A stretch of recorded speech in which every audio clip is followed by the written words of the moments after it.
My name is Patrick J. McGinnis, and I coined the term FOMO. That's short for fear of missing out, and it's why some people end up following the crowd. But we're not like them. We're part of a new species that isn't afraid to do things differently. I call us FOMO Sapiens. And this is the show where you'll meet people like us, phenomenal FOMO Sapiens, to learn how they find the courage and the ideas to live exceptional lives. FOMO. FOMO. Welcome back to FOMO Sapiens, the show for people who don't just follow the crowd, but instead take their own path to success in business and in life. I'm your host, Patrick J. McGinnis, venture capitalist by day, author and podcaster by night, and FOMO Sapiens 24/7. And today the topic is burnout and the epidemic of burnout. And if you aren't feeling burned out or you haven't felt burned out, then lucky you. You can skip on to listen to something light and charming, but this is still going to be good.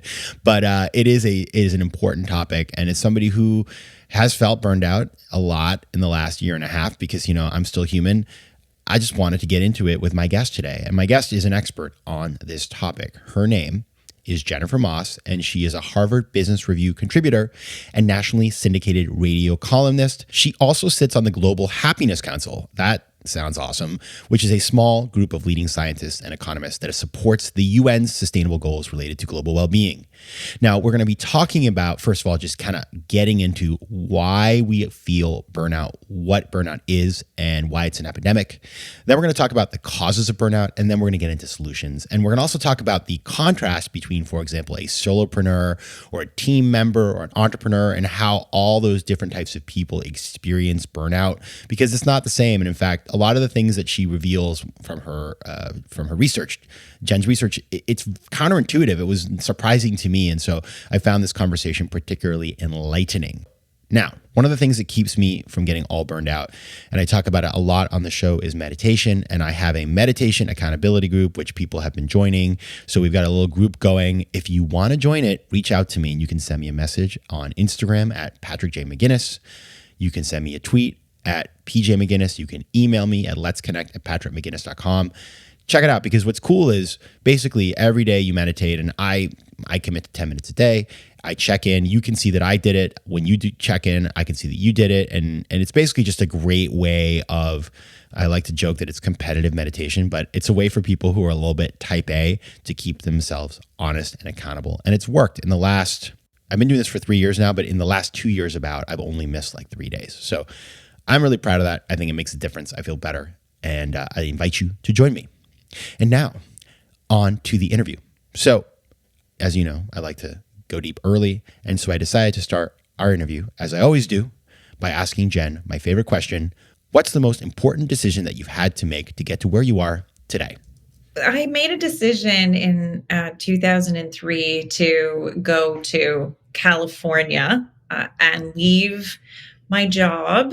That was a pretty decent job. And it was a great opportunity for me to work in journalism straight out of school at TV Ontario, for those of you Canadians who might know of it. But there was an opportunity with my husband at the time to go to San Jose. He was a pro athlete, and they invited him to go and play there. And it's pro lacrosse, though, so you don't make a lot of money moving to California. So we still needed to find jobs and do the work. So it was a bit risky. And we had to get our green cards and a whole bunch of hurdles. But we thought, okay, we're young, we should do it. And I left my really good job, and I had to work at an Indian food restaurant along with a bookstore and an Ann Taylor loft to be able to survive it. I had many jobs. And, what was so good about that experience was I've looked back and thought it wasn't a step back. It was definitely a move forward, even though in the moment I felt like, what am I doing? I'm this educated person that had a really good job in journalism, and I dumped it to, work at these 3 jobs. But it ended up translating into some really huge opportunities there. And I learned a lot that I was able to bring back throughout my career to what I'm doing now. And I look at that as maybe that most, interesting and productive time in my life, even though it felt like it at times was maybe the worst decision I'd ever made. I love it. FOMO-based decision making. And by the way, we do have a lot of listeners in Canada. And so, Canadians, we do try to get some Canadian guests on. So we're glad to have you here today, Jen. Now, you have written this book, The Burnout Epidemic, and you have identified burnout as the area where you are focusing your time and energy. And it's a big topic. I mean, especially now where so many of us are working from home and where just the world is like constantly serving us up a plate of stress-inducing conditions, right? So, I think we all feel it, but what was behind your decision? Like, why did you decide like this was the mountain you wanted to climb?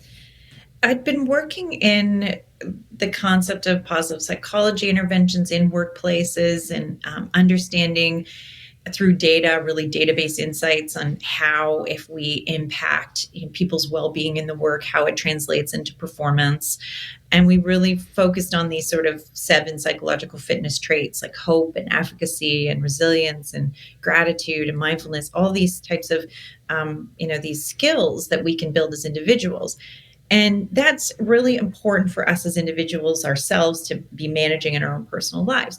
But when you go into the workplace and you start to understand that we can do all this work, and yet we can have broken policies, bad behavior, infrastructure that's not being met, poor corporate hygiene that's just not doing the table stakes stuff right. And then all of that work that you're doing isn't actually being supported. And so then it sort of atrophies in the workplace. And it can even be doing the opposite, making you sick. So then it became, okay, how do we actually look at burnout and chronic stress? And then subsequently, if we eradicate that happiness inside the workplace, in the way that actually gives people what they need, which is water, not ice cream. And a lot of what I see right now are these tactics that are really great, tasty, flavorful, little gifts or perks. But when it comes to really solving for people's unhappiness, we need to get much deeper. And that became the process of which my research was based on for many years before the pandemic struck, and it highlighted a problem that's been around for a long time. Yeah, you can't live off snacks. You need meals. Exactly. I mean, I would love to eat, like if I could live off Cheez-Its, I'd do it, but it's not going to happen.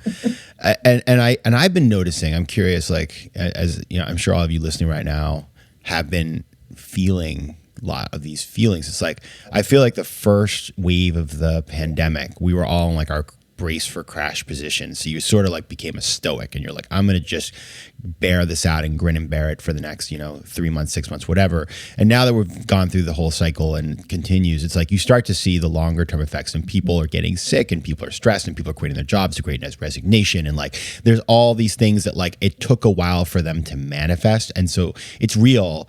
Just to get started, definitionally, I would love to hear how you define burnout.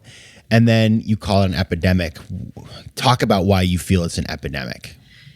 In 2019, the World Health Organization identified burnout as an occupational phenomenon. It's workplace stress left unmanaged. It took about 40 years for researchers, and they still disagree. Some feel like that's too narrow, but others are so excited, like me, Dr. Christine Maslach, Dr. Michael Leiter, who are really part of this effort to change the conversation around burnout, to really define it as a workplace issue.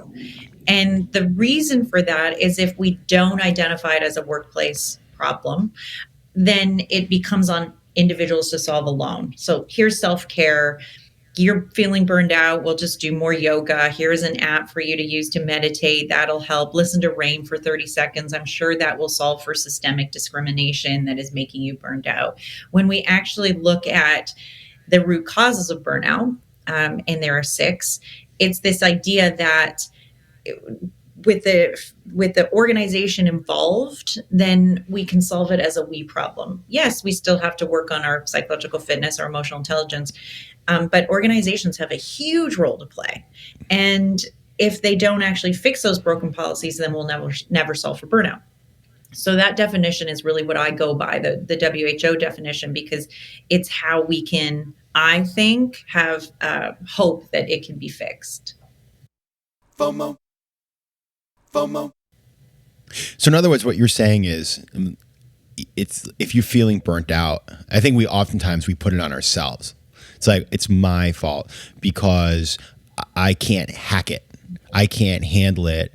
I'm not mentally tough.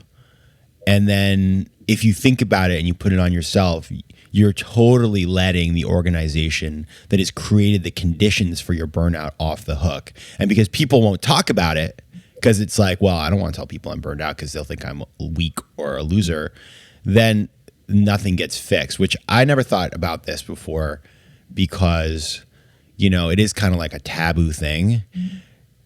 And so I like this. This is powerful. Talk about these 6 reasons. Obviously, we could get into it really deep, but give us a little overview of the 6 kind of drivers. Well, overwork, I think we can all recognize that as one of the root causes of burnout. It was the leading cause of burnout pre-pandemic. It is continuing to be the leading cause inside the pandemic. But before, the 2020 March 15th moment of the day happened, the ILO had actually done a major report and found that overwork was responsible for the death of 2.8 million people a year, 120,000 people in the US alone. So it's obviously catastrophic. That's a big problem. And it often becomes the only thing that people associate with burnout. But it's actually these other causes like lack of fairness, which is discriminatory behavior, inside the workplace, lack of community. So the sense of not having friends at work or feeling lonely at work or feeling not safe. So feeling like maybe your boss is bullying you or you're feeling bullied at work, that can tie to that discriminatory behavior. It also shows up in proper rewards for effort. So are we compensating people? There's a whole properly, which should be table stakes stuff, but there's a lot of people in shift work right now that experience the deficit of that. Nurses working way too many hours and not getting paid compared to the physicians, that are right beside them working, similar hours. We see this in EMT, frontline policing. Those types of roles really end up feeling like they're not being rewarded for the efforts, and teachers inside of many countries not having value. We also see that in lack of agency. So not being able to choose when, how, where you work, and having people micromanage you around that, just watching you as you work and proctoring and monitoring you. The increase in bossware really as a issue this year, and people actually watching you through video while you work, while you're at home. And the final one is values mismatch. So this idea that when we become really emotionally distanced from our work, where we're disconnected from our jobs, we start to lose the sense of feeling valued and that there's meaning. And you see that a lot right now with nurses and teachers who talked about words like they were using fatalist words, kind of like, this is never going to change. And I don't know why I'm here. And I feel demoralized. I don't feel like I'm impacting anyone. And when you have that moment where you're really losing sight of why you care and the mission of your work, that predicts burnout as well. This is not what I thought you were going to tell me. I'll tell you why it's counterintuitive to me. Because I had a question I wrote down, which is, are FOMO sapiens more likely to have burnout? Because FOMO sapiens are like these people who are like running after things and creating their own path, and it's like intense but the thing is, there's a lot of autonomy. So like when you're a FOMO sapiens, you're making decisions for yourself, and maybe it means you work a lot, but you sort of have agency and you are deciding the direction in which you're going to go. And what I'm hearing from you right now, which is interesting, is that a lot of these problems that drive the feelings of burnout are because of the fact that you are disengaged, because you are working in a culture where you can't affect things, where things are foisted upon you and you are like just along for the ride. And so you have this like feeling of just like, at the end of the day, and we think about it with like positive psychology, it's like there's just like you are completely left out of all the things that should make you happy. And so I'm curious, when we think about that though, how about the entrepreneur or like the solopreneur? Is it different, or how does it work? I love that you asked that question, because I talk often, and I wrote this article in Harvard Business Review pre-pandemic that it ended up being really popular. And I think because a lot of people, put their hands up to say, this is so me.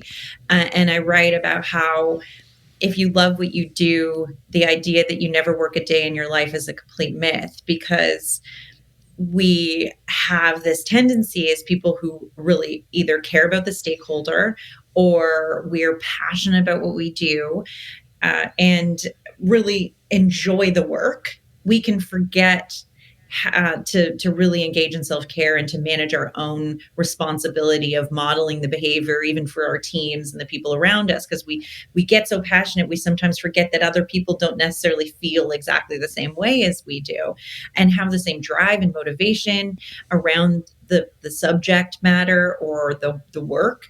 And I started to do some research around this and looked at this really interesting research that looked at harmonious versus obsessive passion. And when we're harmonious, that means we have things in check. We're still eating dinner with family and friends, and we're going to the bathroom in the day and eating properly and taking care of ourselves, and we're stopping to do our hobbies. We're managing our lives in a healthy, effective way. But there's times I know for sure where I think, wow, I'm doing more. And I mentioned this earlier when we were talking before getting on to recording the session, was this idea that I did a talk last night at 8 o'clock at night, and I love the work, but I recognized I was making a bad decision, that it was too late, and I had promised myself that I wouldn't do that so I don't burn out. And we're not great at doing that, at saying no when we need to manage our own workload, and it can actually become unhealthy. But I should mention that in our same research, we did find that inspiration and agency is a prophylaxis to burnout. So the more senior you are, the more agency you have, the more you are your own boss, the more that that can prevent you from burning out, because you do have control over it. You just have to always be mindful of how much you're working. It's true. I think when we, entrepreneurs and solopreneurs, you get into this thing in the beginning, you're loving it. And then you get to a point where I think you start to feel like you no longer have agency, or like it's spinning out of control, and you have commitments and teams and when it's small and manageable, it can feel good. But if it spins out of control, that's when the burnout starts. So just being aware of that and knowing that those things can happen, and then creating a system and a way of approaching it can be really powerful. Now, let's get into solutions, because we've just gotten, now I'm like, stressed out, like, oh my goodness, I got to watch out for the burnout. And I imagine a lot of people listening are either saying like, okay, my boss is doing this to me, or, oh, my team feels like maybe I get the sense that they're burned out. So what are the kinds of things that people can start to do to reverse this epidemic? It's really important to remind people, and I do this often, is that it is a hopeful situation. It is manageable. And I write a ton of prescriptive advice in the book, in that I say, this is what you should do, and this will help. Not just for us as individuals. There's lots of self-care, yes, that we're aware of, but inside of teams and organizations, it's all about looking at an organization. I like to sort of describe this, a concept, or compare an organization to a brain. Brains have to wire and rewire to adapt to change. The process of neuroplasticity in the brain is just so important to me. And when I do a ton of research around how we develop the culture inside of our organizations, it's the same way that you would look at an example of a brain. We have to actually deem it important. It's small changes. It's repeated changes over time. It's creating an environment that slowly starts to develop this subconscious pattern. And that means that it's easy, simple things to do. It's just about doing them and actually making them a priority, which is the hard part for a lot of folks. I say, even just to start off, if you're a manager, abandon a whole bunch of those useless meetings that we are still participating on. And now it's gotten even worse because we do it over Zoom. Meeting fatigue was a problem beforehand. Now here we are again, just making it worse by having to stare at each other constantly. And if we can, look at abandoning a lot of those, make them walk and talk, switch out different ways of communicating, different modes of communicating, making sure not a whole bunch of people are on that call if they don't need to be, having asynchronous meetings where you videotape it and then whoever wants to watch it at their leisure, so they don't need to be in the same space in the same time at one moment. And then, so reduce all that and then put in back one meeting. And a lot of people roll their eyes. They're like, what? And now you're saying one more meeting. This meeting needs to be consistent and frequent. It needs to be from now until eternity if you're going to really change the neural wiring of your organization. It has to be every week where you sit down and have a non-work related discussion with your team.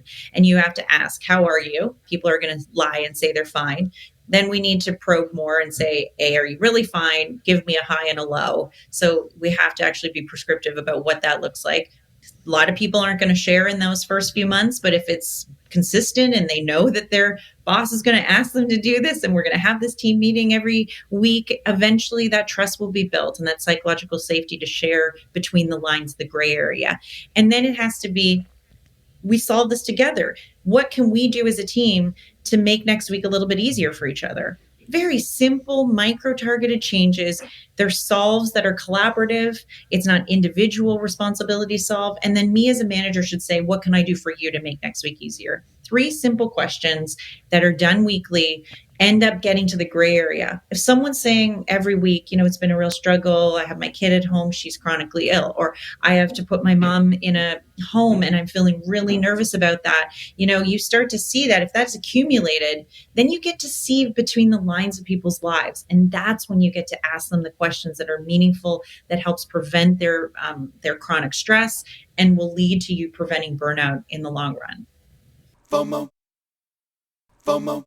Yeah, I think about this like when I was first coming out of college, I felt like senior people didn't care. Like I was an input in their machine, and they, sort of like their objective was to squeeze as much work out of me as they could. And that used to be the model. And I think it still is for many people. But the problem is, like, especially right now, like you're not going to retain people, and finding people is really hard. And especially when you're talking about the industries that you identified earlier, which are some of these like public facing industries or hourly workers, where there's really, it can be very thankless work and really hard work, and the money's not there.